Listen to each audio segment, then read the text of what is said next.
Waktu puasa kemarin Ramadan, apa tujuan puasa? Ya ayyuhalladzina amanu kutiba alaikumus siyam kama kutiba alal ladzina min qablikum la'allakum tattaqun. Sekarang haji ayat 197-nya. Al-hajju ashhurum ma'lumat faman farada fihinna al-hajja fala rafatha wala fusuqa wala jidala fil hajj. Wa ma taf'alu min khairi ya'lamuhu Allah wa tazawwadu fa inna khaira zadit taqwa. Nanti setelah mau haji bawa bekal takwa, latihan dulu jadi orang baik, pulang-pulang dapat takwa. Yang jeleknya ditinggal, yang takwanya muncul. 5 menit takwa. Nah, yang menarik sekarang, yang tidak berhaji pun itu ada ayat ditempatkan di surat Al-Hajj, dan raihannya, ujungnya itu sama-sama takwa.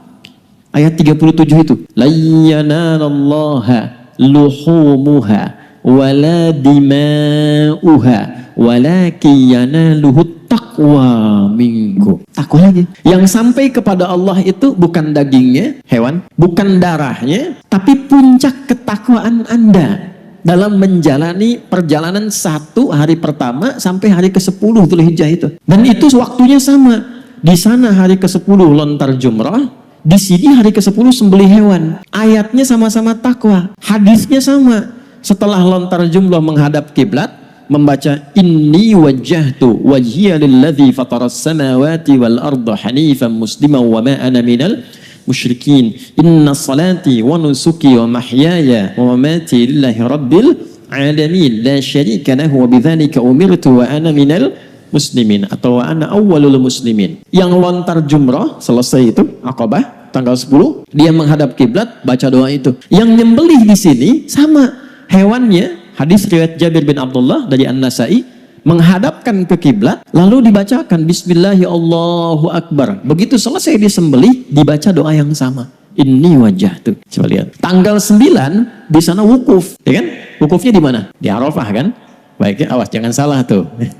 Wukufnya di Arafah. Yang tidak haji di sini tanggal 9 puasa kan? Tapi puasanya bukan puasa biasa. Nama Arafahnya pun disebut. Coba lihat tuh. Di hadis Muslim ya, hadis 1162 itu. Tadi kan kalimatnya, siyamu yaumi arafata anni ahtasibu 'ala Allahi an yukaffira sanati allati qablahu wa sanati allati ba'dahu. Siyam yaumi arafah. Puasa yang ditunaikan pada momentum saat orang-orang melakukan wukuf di Arafah. Di sana kegiatannya wukuf, di sini kegiatannya puasa. Jelas gak? Jelas ya? Nah, apa pekerjaan orang wukuf, apa pekerjaan orang puasa? Karena kata puasanya, kemarin saya ungkap di Tanah Kusir, itu menggunakan kata siam, bukan saum. Asyam, bukan asyab ya. Siam. Ya. Saum itu artinya menahan secara umum. Baik yang puasa dari subuh sampai maghrib, atau nahan apa saja. Ya, di Quran ada di satu saja disebutkan di surah ke-19 ayat 26. Satu sekali disebutkan kata saum. Fakuli washrabi wa qarri a'ina fa imma tarayinna minal bashari ahada fakuli inni nadhartu lirrahmani sauma. Maryam silahkan makan, silahkan minum, tapi kamu saum. Kalau saum masih umum, Allah masih bisa makan, masih bisa minum. Tapi saumnya saum apa di sini? Falan ukallimal yauma insiya, nggak bicara. Jadi kalau mau nahan, pulang dari sini nggak mau bicara, saum tuh. Ya, pulang dari sini nahan berkedip, saum tuh. Tapi kalau siam disebutkan kurang lebih 8 kali dalam Al-Quran, puasa yang ditunaikan dengan aturan tertentu, hukum tertentu, cara tertentu, hasil tertentu. Puasa Arafah tujuannya beda dengan Ramadan. Tidak sama dengan Asyura, lain dengan Senin Kamis. Saat puasa, dilakukanlah renungan-renungan kehidupan seperti halnya orang wukuf di Arafah melakukannya. Walaupun terdapat perbedaan keutamaan amalan, tetap yang haji lebih utama karena tempatnya juga istimewa, pahalanya tinggi. Di Masjidil Haram sekali sholat 100.000. Di sini 1 kan, ya. Tapi inti dari amalan itu diperkenankan oleh Allah untuk kita pelajari sehingga punya potensi mabrur didapatkan walaupun belum ada kesempatan untuk menunaikan ibadah haji. Tapi Tapi jangan disimpulkan bahwa sudah haji, tidak. Ya, esensinya. Nah, sekarang ini yang akan kita bahas. Bagaimana cara kita merenungkan di hari ke-9 nanti menjalani puasa Arafah sehingga mendapatkan keutamaan terbaik seperti orang wukuf yang ada di sana. Nah, ini yang jarang dibahas. Oke? Nah, saya berikan gambaran dulu sebentar. Tadi mukaddimah ya, sekarang baru kita masuk. Saya izin berdiri ya, jarang-jarang di sini berdiri. Dulu saya bawa kitab. Jadi tadi disebutkan keberhasilan orang yang haji, termasuk orang yang kurban, orang yang puasa sampai selesai tanggal 13. Ciri keberhasilannya mendapatkan apa? Takwa ya. Ingat ya, takwa. Nih, takwa itu adanya di mana dalam tubuh kita? Adanya di mana? Tuh, jangan lama-lama, waktunya terbatas. Wallahu a'lam gitu ya. Adanya dalam jiwa, dalam nafas. Dari mana taunya? Quran. Ini tempatnya takwa di dalam diri kita ya. Quran surah ke-91 Asy-Syams ayat 7 sampai 10. Ayat 7 sampai 8-nya ini posisi takwa. Wa nafsi wa ma sawwaha fa'alhamaha fujuraha wa taqwaha. Dan demi nafas yang telah disempurnakan penciptaannya. Nafas itu sempurna ketika roh masuk ke dalam tubuh usia 4 bulan. Di begitu roh masuk ke dalam fisik ke tubuh kita, maka berubah nama roh itu menjadi nafas.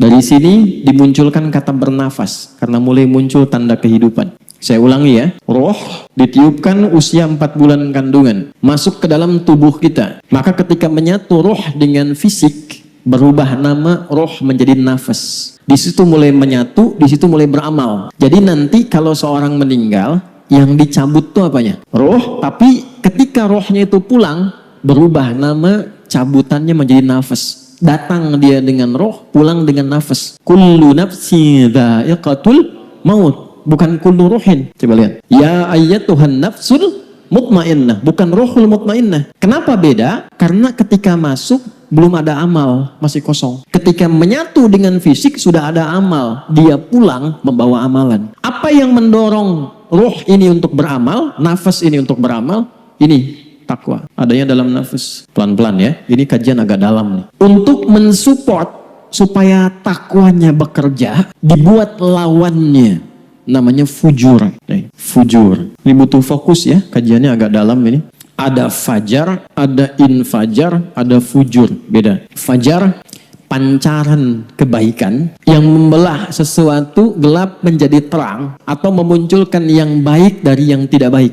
Kenapa cahaya pertama yang membelah kegelapan menjadi terang itu disebut fajar? Karena dengan munculnya cahaya fajar itu yang gelap menjadi sirna, yang terang mulai muncul. Karena itu sholat pertama disebut dengan sholat fajar karena diawali dengan cahaya fajar yang membelah kegelapan malam. Quran surah 17 di ayat 78. Aqimis sholata liduluki syamsi ila ghasaqil laili wa qur'anal fajr.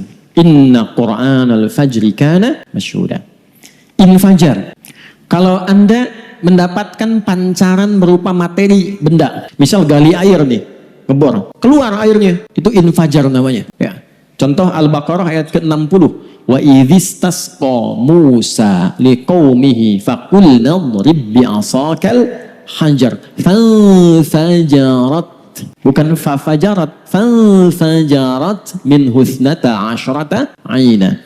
Umatnya Musa minta kepada Musa 12 suku supaya punya mata air masing-masing, supaya tidak ribut. Maka diilhamkan pada Musa, diwahyukan, kata Allah, pukulkan tongkat kayumu ke batu itu. Begitu dipukulkan, memancarlah 12 mata air. Itu infajar. Jelas? Kalau pancaran yang muncul dan mengeluarkan hal yang tidak baik terlihatnya, nggak bagus.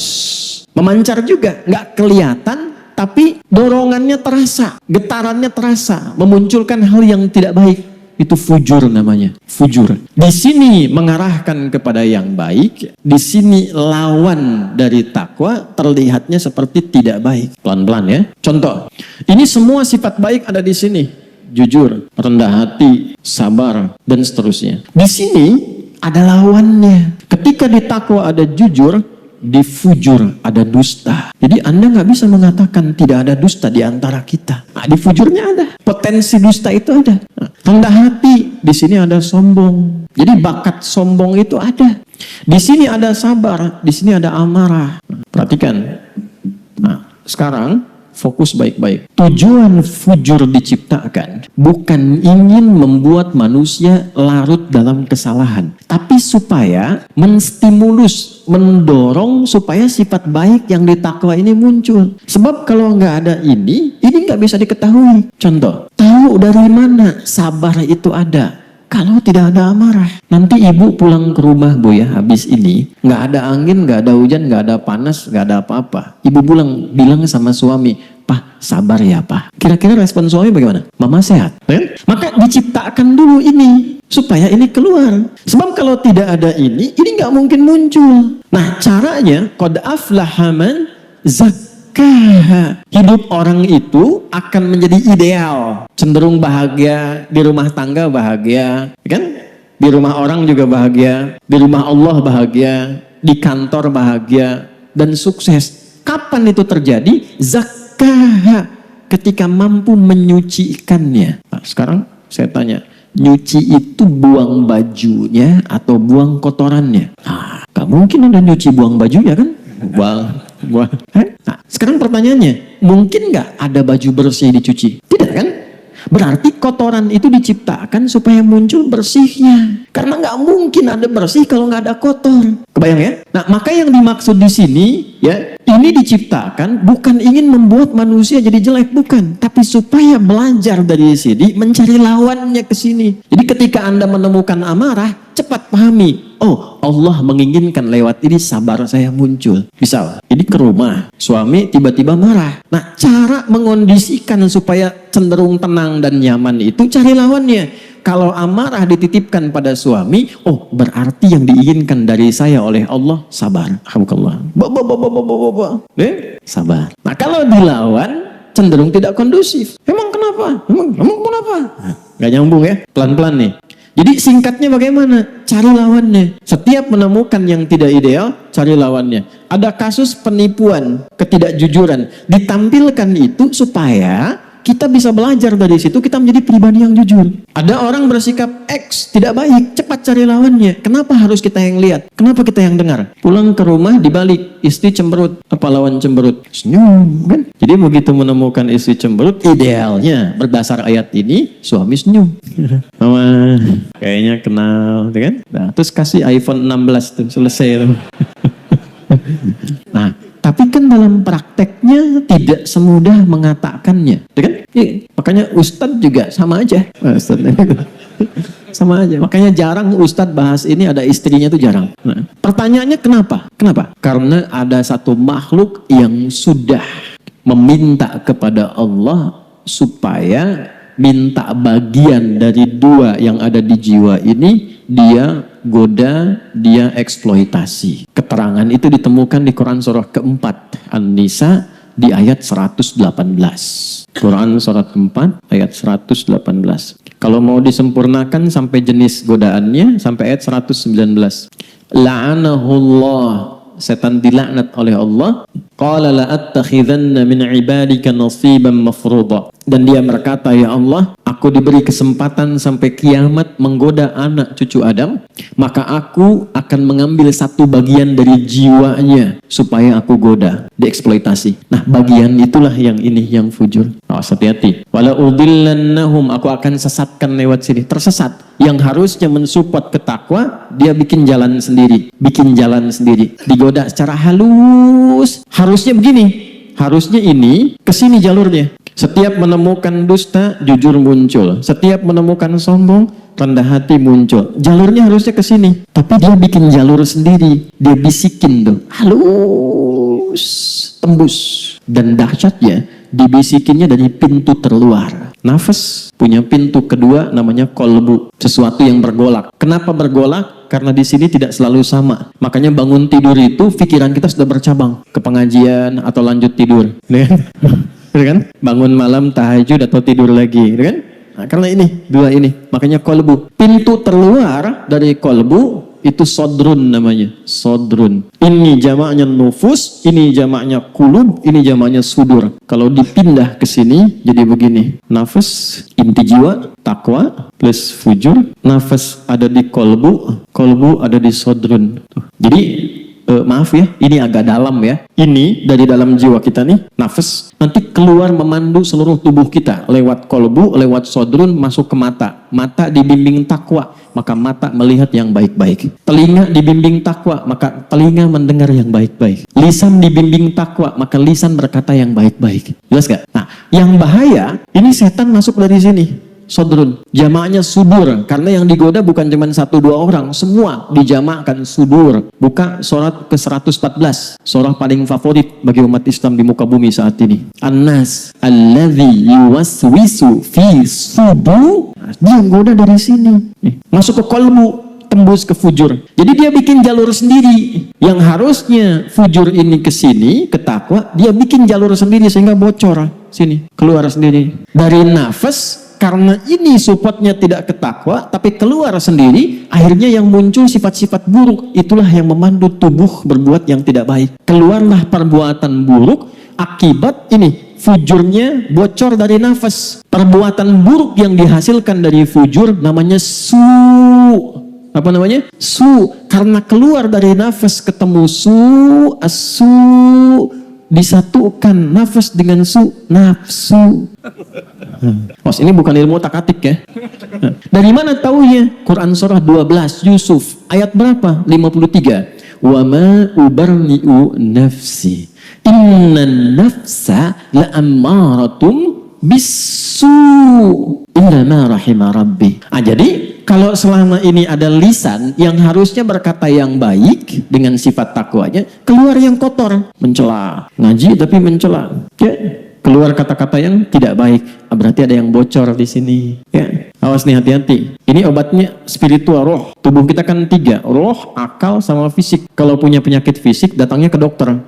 Punya penyakit akal, datang ke sekolah, keilmuan. Punya penyakit roh, datang ke ulama. Obatnya syifa, cari di Quran. Ini bocor nih. Mata suka lihat yang nggak bagus, bocor, ada yang salah di sini. Nah, itulah yang coba di hari ke-9 ini. Dan kan sekarang tanggal 5 kan? Coba dicatat selama 9 hari ini. Sampai nanti puncaknya hari ke-9. Kenali. Arafah itu kenali. Kenali hal-hal yang kira-kira banyak yang bocor di tubuh kita yang mana? Apa penyebabnya? Lisan berkata tidak baik. Telinga mendengar tidak baik. Kaki melangkah pada yang tidak baik. Kenalilah itu. Yang di Mekah itu wukuf, merenungi ini dia catat, istighfari dan sebagainya. Di sini puasa.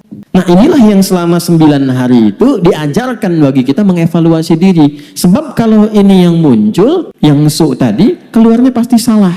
Kalau takwa yang mendorong, keluarnya pasti soleh. Kalau ada orang dominan pada kesalahannya, berarti belum muncul takwanya. Itulah sebabnya dia renungi dari tanggal 1. Kenapa Allah menjadikan amalan di hari 1 sampai 10 ini amalan yang sangat dicintai? Karena nilainya besar. Kalau hambanya benar mengamalkan petunjuk itu, akan berubah dia jadi orang baik. Jadi ukuran keberhasilan seseorang di bulan Dzulhijjah itu, kenapa awalnya istimewa? Istimewa, bukan cuma pagi siangnya, Bu, Pak. Malamnya pun istimewa. Kalau Ramadan kan 10 hari terakhir, Anda umumnya cari ganjilnya kan? Ya kan? Salat malam di sini ganjilnya aja Ustadz ya, yang rame ya. Tapi kalau awal Dzulhijjah 1 sampai 10, ganjil genap semua sama. Sama semua. Coba lihat surah 89. Wal fajr walayalin ashar wasyaf'i wal watr. Wal fajr, aku bersumpah demi keutamaan fajar. Ada yang mengartikan di hari ke-10 Dzulhijjah. Karena di saat itulah orang menemukan kembali hakikat kehidupannya. Dia kenal siapa dirinya, ma'rifatul insan. Oh, dia tahu. Harusnya saya menjadi pribadi yang baik. Perannya apa? Sebagai suami, suami yang baik. Sebagai ayah, ayah yang baik. Sebagai istri, istri yang baik. Kenapa saya selama ini jadi tidak baik? Ada yang bocor. Walayalin ashar. Malamnya pun 10 itu semua istimewa. Wasyaf'i wal watr. Ganjil dan genapnya istimewa. Nah, amalan apa yang dikerjakan dalam istimewa itu? Salah satu yang paling utama adalah amalan muhasabah. Evaluasi diri untuk mencatat, dan puncaknya nanti tanggal 9 direnungilah catatan itu. Nah, hari ke-5 ini catatannya sudah sampai mana? Dari mata, kan tahu pribadi kebiasaannya mata dipakai apa, kan? Lisan, telinga, sampai ke ujung kaki. Catat, ya, sambil puasa. Nanti puncaknya hari ke-9. Ya, begitu selesai, ya. Makanya kenapa hari ke-9 itu Umar bin Khattab itu sampai takbir di fajar hari ke-9. sampai takbir. Karena saking senangnya menemukan inti kehidupannya. Itu baru fajar, belum tanggal 10. Masih tanggal 9 udah takbir. Allahu Akbar, Allahu Akbar, Allahu Akbar. Kenapa? Karena merasakan ada hidayah Allah pada dirinya yang membuat beliau semakin baik kembali. Takbir kan dibagi 3. Takbir perjuangan di medan juang, peperangan. Ya, takbir untuk memadamkan seperti kobaran api. Kalau ada api bertakbir. Ya, yang ketiga takbir perubahan diri kita menjadi lebih baik. Ya, misal di Al-Baqarah ayat 185, walitukabbirullaha ala ma hadakum wa la'allakum tashkurun.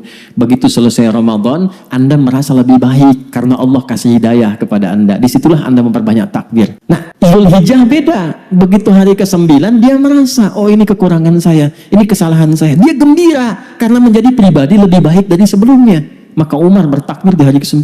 Allahu Akbar, Allahu Akbar. Ini untuk pribadi, bukan amalan kolektif. Kalau amalan jamaah, masuknya hari ke-10. Ini saya tunjukkan amalan pribadi yang merasakan perubahan pada dirinya. Nah, inilah yang jarang dilakukan. Ketika seseorang takwanya hidup, solehnya meningkat, pertanyaan saya, hubungannya dengan Allah menjadi lebih dekat atau jauh? Dekat. Semakin dekat, semakin dekat. Karena sadar tentang kehidupannya. Dia mau pulang, harus jadi pribadi yang baik. Nanti meninggal jadi orang baik, hidupnya lebih baik. Jadi lebih dekat dengan Allah. Dekat itu bahasa Arabnya koruba, al-kurbu. Kalau jadi lebih dekat, superlatif, kurban namanya. Karena itu asal kurban, asalnya bukan menyembelih. Asal kurban itu adalah kedekatan yang bertambah kepada Allah yang diawali dengan penunaian amalan-amalan tertentu. Itu asalnya. Jadi inti orang yang berhasil nanti ya menunaikan awal Dzulhijjah ini bertambah kedekatannya dengan Allah dan berubah dirinya menjadi pribadi yang lebih baik lagi. Kalau hari ke-10 belum ditemukan, hari ke-11 takbir lagi, zikir lagi. Hari ke-12, hari ke-13, makanya disebut hari tasyrik di situ. Ya, hari munculnya cahaya baru dalam kehidupan. Ini makna jauhnya, makna hikmahnya. Jelas sampai sini? Nah, ini inti yang jarang dikaji, jarang dibahas. Kalau fikih lainnya saya kira sudah banyak dikaji. Ya, apakah nanti kurban boleh atas nama orang yang sudah meninggal? Dah, kan? Apakah kurban hanya untuk satu orang atau untuk keluarga? Sudah pernah dibahas. Syarat hewan berapa tahun usianya udah pernah dibahas. Hikmah itu udah pernah dibahas. Tapi yang ini jarang. Nah, ini yang kita bedah. Memang kajiannya agak rumit. Tapi kita turunkan hadis-hadis dan ayat-ayat yang terkait dengan ini. Kalau sudah ada perubahan, pertahankan sampai meninggal. Saya ulangi, pertahankan sampai meninggal. Itu yang kita nanti bawa. Nah, makanya syukuri kita yang terpilih bukan orang lain. Coba, sebagian sudah ada yang meninggal kan? Dan sebagian belum beriman. Kita terpilih. Jadi kalau tahun ini belum dimanfaatkan, belum tentu tahun depan dapat. Ini poin utamanya. Jadi ini yang ingin saya tekankan di kesempatan pagi hari ini. Kita sekarang ada hari ke-5. Kalau belum sempat hari ini, mulai besok hari Senin. Sambil puasa, catat ada cermin kan di rumah ya. Kalau nggak ada pakai handphone kan lihat tuh tubuhnya tuh. Ah, mulutnya ini 1, Adi, 2, 3. Ya, tanya pasangan. Terus koreksi pelan-pelan. Hari ke-9 maksimalkan. Kalau tidak percaya, nanti lihat perubahan yang terjadi pada hari ke-10. Dengan cara kita begini, lihat hari ke-10. Demi Allah saya katakan, kalau benar cara kita mengerjakan di tahun ini, di hari ini, akan terjadi perubahan pada hidup kita 5 hari ke depan. Tapi pilihan kan tergantung pada kita semua.